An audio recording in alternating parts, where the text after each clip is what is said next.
Thank you very much, and welcome once again to the PSL headquarters. The next fixture that we are previewing will be played on Sunday evening at FNB Stadium, and Kaizer Chiefs will be taking on Milford FC in that fixture. We're joined by the home team coach, Coach Cavin Johnson, just to look forward to that fixture.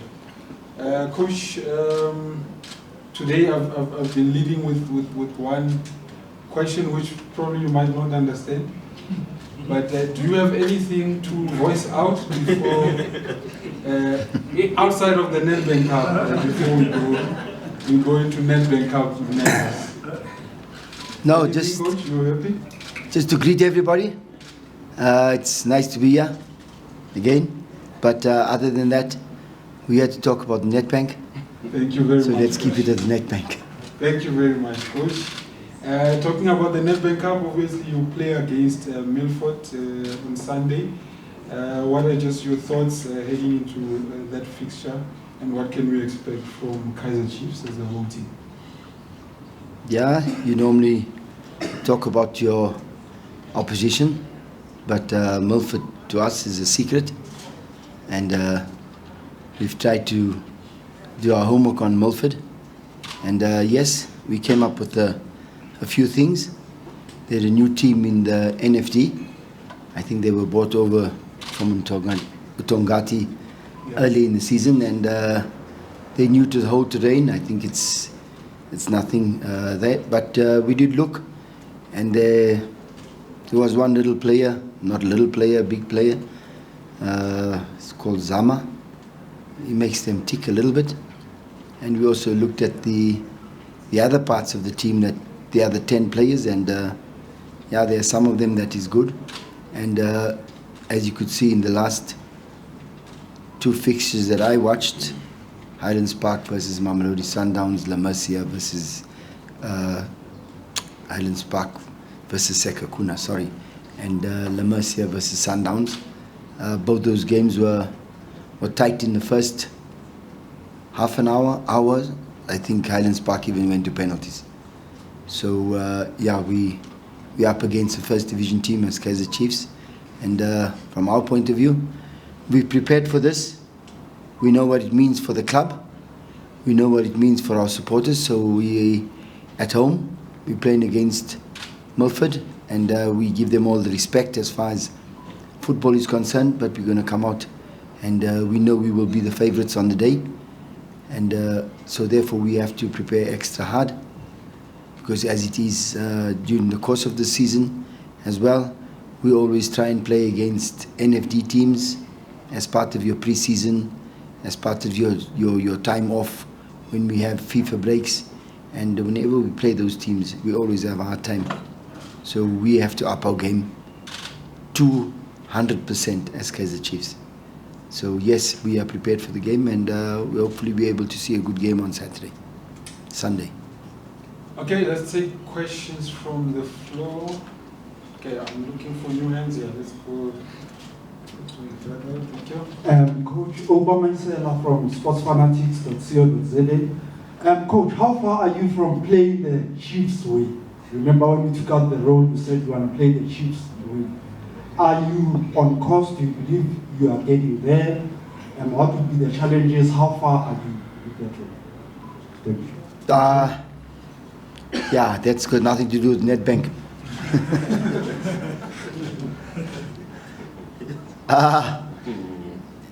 If I answered it correctly, and you could see last year when we played 5 games.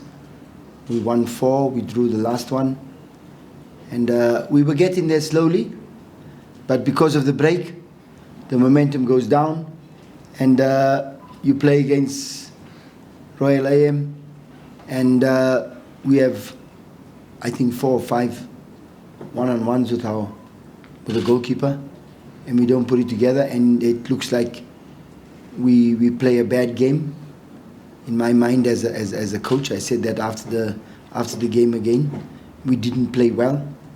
We are not comfortable on the ball, And so I think we still have a long way to go. We will get there, for sure, with the players we have. We will play some bad games, but I think we will play better games going forward. And hopefully the gods of football are on my side, or not on my side, but on the club side. And come Sunday, we're able to display a lot of what we've been working on and score as many goals as we can, because we're also struggling in that department. So yes, we think we're getting it right slowly. It takes time, but the games are coming thick and fast now after this net bank, and then we're just able to stitch quicker. And sometimes when the machine is working all the time, it gets better. So hopefully we get to where we want to be as far as stitching the cloth that we spoke about when I took over. All right, let's move on to Siasanga. I've noted the few hands that are also up. Good afternoon, Coach. Siasanga from the Sunday World. Coach, can you say this is like the perfect time for you to rotate your squad and give the likes of Samkelo Zwane, Fundo Vilaraze, Pinashiani some minutes? Good afternoon. It is probably not the best time. It is probably a good time to do it, but at the same time, it's also a good time to make sure that, I personally don't like the word rotation, because then we always want to see something different. I think if you employ 30 people in your team, they should all be ready to play at any time. And that's not rotation, it's just a matter of you using the right players against the correct opposition, or using the right players in what you think is the right players to play against the opposition you're playing against. And that for me is important for the players to understand and for us to understand. Otherwise, we always have an A and a B team. And now you ask me, is this the right time? No, I don't think it's the right time. I think whoever plays on the day is more than capable of playing on any day, if that answers your question. Good afternoon, Coach. Coach News from Africa, over here, Coach. Coach, you've often spoken about what a club like Kaizer Chiefs deserves, and part and parcel of that, of course, is the trophies. This Nedbank Cup, of course, offers another opportunity for the team to try and break that trophy drought. How much emphasis are you placing on this particular competition? And also, on a personal note, in your capacity as an interim coach, what would it mean for you to be the person to break this particular trophy drought at Kaizer Chiefs? Personally, it would be mean the world to me. I think to Kaizer Chiefs and the massive following that we have, it will be huge. And yes, I think any club in the PSL puts a lot of emphasis on any trophy. I don't think we are different to any other club. I don't think any coach who has worked here before has put emphasis on, no, I like to win this trophy, I'd like to win that trophy. I think any coach who works at any club, whatever trophies are available, we want to win. It doesn't work like that. But if I was here from the beginning, then I would say, guys, there's 4 trophies on offer, I want to win them all 4. And when you have a big following like this club has, and a big institution like this club is, then for sure we want to win all the trophies. And this is the last one that's on offer. Let's hope Sundowns lose 5 games in the league, then we have a chance to the league as well. But in saying that, no disrespect to Sundowns as well, in saying that, realistically, this is the only one that's on offer for all of us, and it's the start of the competition. We put in all our emphasis on this particular competition, and it's this Sunday, and we're going to play the best we can for this trophy as long as we can. Answer your question. Jabulo? Jabulo from 24. Coach, the Nedbank Cup is among a few meaningful records that Chiefs still holds in terms of that reflects the team's dominance, and the team is the most successful in this competition, and most of the other records went to the team that you just mentioned. What does this team need to do in terms of to return to that, to those heights, as someone who's been in the team and also spent a bit of time outside during the sort of struggles? I thought someone would not recognize that we still hold the amount of net banks. We still the champions, I think, as far as that's concerned. And then, of course, our neighbors from far, we've now toppled everything. Yes, we know this is the last one, and we know that we hold the most as far as the net bank is concerned, and we would like to carry on with that, so that there's not a dominance of a particular team in the PSL. And if we're able to do that, the gods of football on our side, then we're gonna push as hard as we can in order to maintain that accolade that we have as far as Kaizer Chiefs are concerned. Delmain? Hi Coach, Delmain Sakuratuma. I want to ask you, would you say the Chiefs are a possession-based team? I'd watched you on Sunday against Royal AM. You had 53% possession, but you seemed a bit more dangerous when playing on transition. So would you say that you break down teams using possession, or is it preferred to be transitional? And also, set pieces was a key part of Chiefs in recent times. Speak about the title-winning teams. We don't see that as much from Chiefs anymore. Is that in an area that perhaps is a concern for you? Thank you. Jermaine, I think you ask a lot of questions. But I always say, you know, the modern day football is about possession-based, press high, press low, play between the lines, play on set pieces, all those little questions. And for me, the game has not changed. It's still played in the square, still played with a round ball, and still 11v11. If they give me 12 players, then I'm going to press high. If they give me 11, I'm going to sit, right? But in saying that, I think the history of Kaizer Chiefs has always been, they've always had possession, and they've always had individuals who's able to dictate the pace of the game. And that for me is the important thing that we're working on, is how quick do you want to play the game, and at what pace you want to play the game. If I don't think you were around when Asen Sulenga was playing, and he would always kill the game, no matter where he was. And that was the one thing that Kaizer Chiefs had always had, is they had Ace playing on one side, and he would kill the game completely. But then you'd have Teenage on the other side who was like a jet, and he would get the ball, and the rest is history.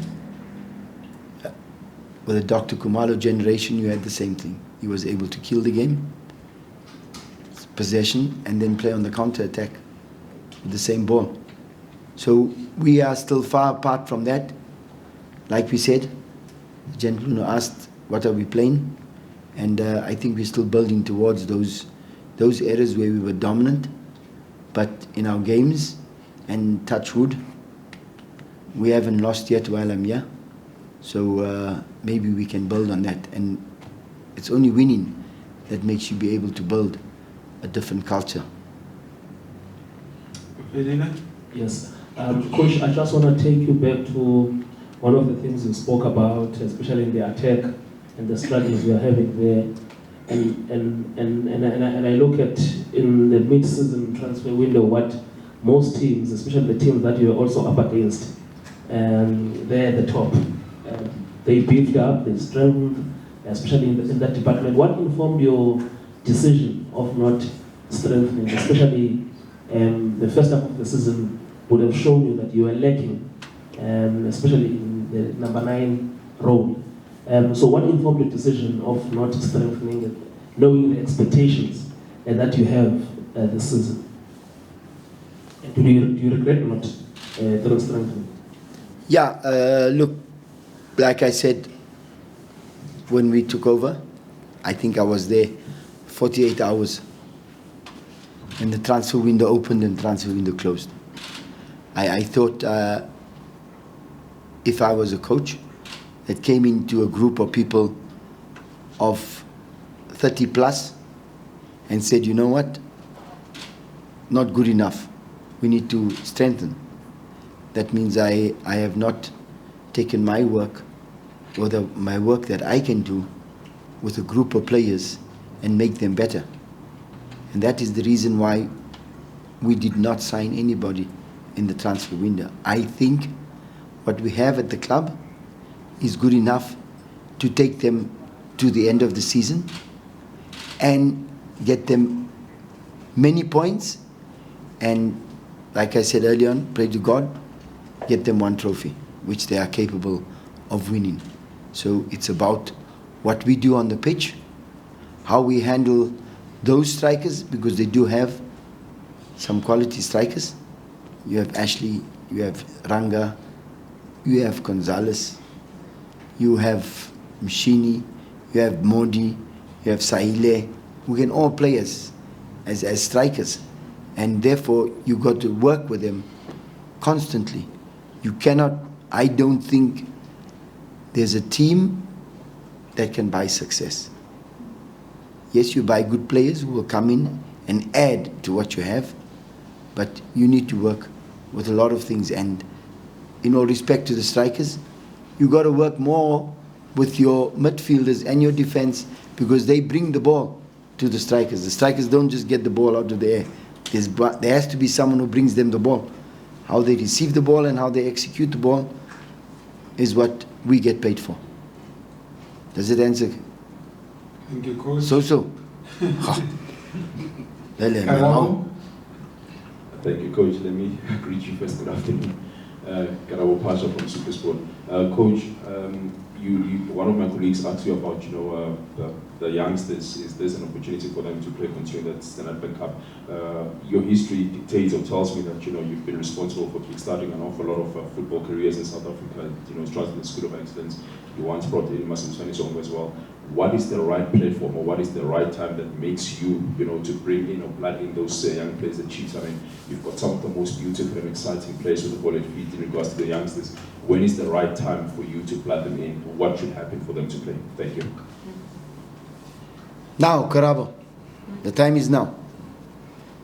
If they're ready to play, and I feel that they've given me enough at training, they've done enough as far as the tactical approach is concerned, then I will give them a chance. There's never a game, like your colleague asked, is time for rotation. I tried to explain, I don't believe in rotation. If the time is right, play the player. If he's doing right at training, then I play him. If he's got the right mentality and he looks like he's got the right energy and everything is good, we just pray on the day that he's able to play. And you got to put him through a lot of processes in the training, whereby you try and make the situation as realistic as possible, because it's never the same. I mean, playing at FNB and playing at Lucas Maripe is chalk and cheese, if you understand what I'm saying. Yeah. Playing at FNB, you play for Kaizer Chiefs, you come in on as a youngster, someone tells you, that Shaba scored the opening goal for South Africa on this pitch, and you're a left footer, you're not big, you understand all those things. And there's a lot of things at Kaizer Chiefs that we have to maintain, we have to look at differently from a lot of other teams, and we have to try and work that correctly as far as youngsters are concerned. And yes, for sure, I'm the first one. If I give the youngster his opportunity and he goes and he takes it with both hands, I'll give him 10 more after that. Come on. After Coach Kamkhela from YFM. Coach, Kaizer Chiefs went all the way to the semi-finals in this competition last season. Would you then say that in order for us, or for the team rather, to Kaizer Chiefs fan. For sure, Kamkhela. For sure. Semi-finals. Semi-finals, finals. Don't worry. Kamkhela. Don't answer the question. Don't answer the question anymore. It's finished. These people are going to kill you. It's finished. Coach, as I was saying, that Kaizer for life. went all the way to the semi-finals. Would you then say, how do I approach the tournament this time around and making sure that I go all the way? I mean, do you also reference probably some of the games that you played so that you better the performance going into this year's campaign? For sure, Kaizer for life.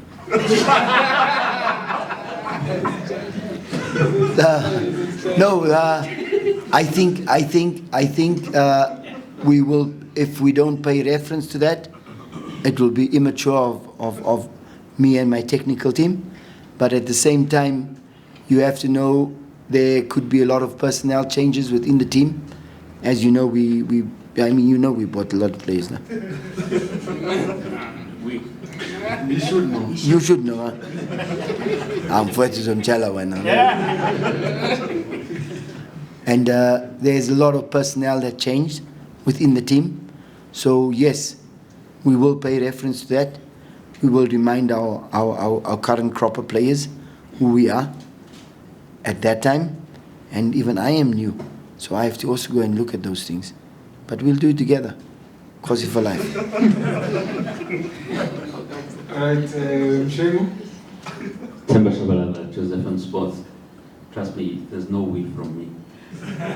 There's Coach, no? There's no we from me. But you got La Liga on. Yeah. Coach, I'm sitting here looking at the young Cavin Johnson, very brave, very daring at Platinum Stars, creating new history there, bringing hope to the Northwest, beating Pirates, winning trophies. In succession, it can be Telkom, it can be whatever that you want there with them. But at Kaizer Chiefs, I'm seeing a Cavin Johnson who's more cautious doing things and not as daring as he was at Platinum Stars. Can that be attributed to the growth personally, the environment? Because when I look at this club, I say, this club has got what it takes to win this trophy.